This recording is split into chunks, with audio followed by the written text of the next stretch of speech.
Hey all, welcome back to another video. Today I've got a time-lapse drawing for you. This is the Hooper Strait Lighthouse. It is in St. Michael's, Maryland at the Chesapeake Bay Maritime Museum. I went there last year and we were in St. Michael's doing some shopping, and we decided to check out this maritime museum because we had a few extra hours to kill, and honestly I thought it was pretty amazing. It has a lot of 19th century seafaring displays and some old ships and the lighthouse, and honestly a bunch of really cool stuff. I did not have a sketchbook with me nor time really, but I always wanted to come back and draw it, so I took a picture and moved on. I'm kind of working with this urban sketching technique that I think is really cool, where people will be on location and they'll just use a pen and capture information as quickly as possible. It doesn't have to be clean or polished. In fact, that's the beauty of it, is it's kind of rushed, has some energy to it. You may notice that I am not in fact on location. I am on my couch, but I still wanted to draw it with that same sort of energy, as if I was a little rushed and people walking by and just trying to get it done.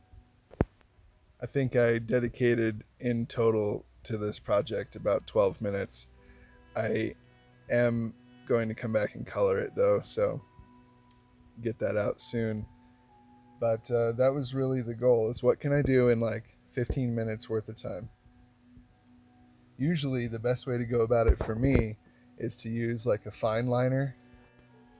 This particular one is a .02, and I think it's about the right weight, so you can kind of treat it like a pencil. You can go really light with really thin lines just to get the skeletal structure down.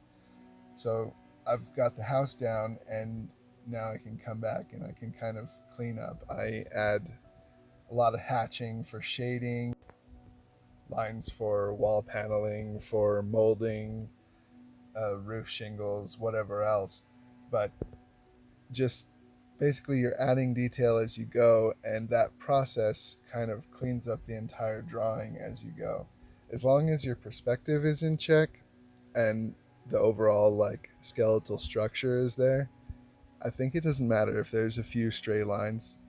And like I was saying earlier, I think it brings a little bit of excitement to the piece that it's not so clean.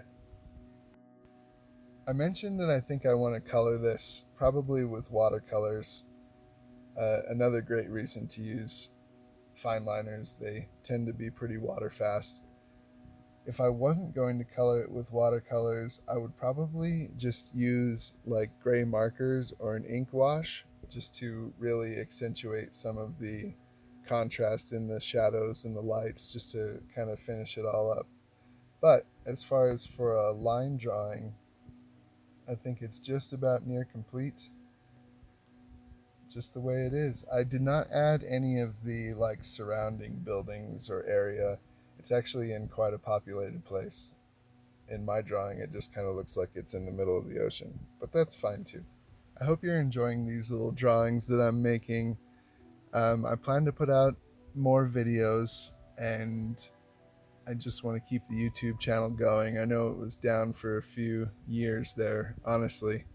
I was just making shorts every once in a while, but I think I can go back to making longer form videos now. I definitely encourage you to check out my website, WKW Illustrations. There I have a blog where I talk about my art journey, and also my Patreon. If you like receiving physical art in the mail, you should definitely consider signing up for my Patreon. For basically the cost of a cup of coffee per month, you'll get art prints in the mail, and as well as some other goodies. Thanks for checking it out, and hope to talk to you guys soon. Bye.